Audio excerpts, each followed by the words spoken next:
మనిషి ప్రాణంగా సజీవంగా ఉంటేనే బంధాలైనా బంధుత్వాలైనా తుది శ్వాస విడిచి మరణిస్తే అంత్యక్రియలు చేయడానికి పేగు బంధాలు దూరం అవుతున్నాయి. ఒకే కూతురికి జన్మనిచ్చిన తండ్రికి అంత్యక్రియలు చేయడానికి తండ్రి అన్నదమ్ములు వారి కుటుంబీకులు ముందుకు రాలేదు.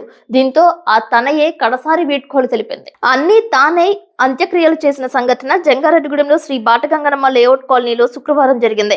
ఈనాటి మానవ బంధాలకు అర్థం పట్టే ఈ సంఘటన ఆచార సాంప్రదాయాలకు సజీవ సాక్ష్యంగా నిలిచింది. పేగుబంధం మమకారాన్ని చాటింది. శుభకార్యమైన అశుభకార్యమైన మానవులంతా సమిష్టిగా బ్రతకడానికి కల్పించినవే. బాట లేఅవుట్ కాలనీకి చెందిన ఆదిమూలం వెంకటేశ్వరరావు మరణించారు. ఆయనకు కుమార్తె జ్యోతి, అల్లుడు ముప్పల నరేష్లు ఉన్నారు. మృతుడి అంత్యక్రియలకు తోటి అన్నదమ్ములు, వారి బిడ్డలు ముందుకు రాలేదు. అన్ని తానై కూతురే కొడుకై అశ్రు నయనాలతో అంత్యక్రియలు చేసింది.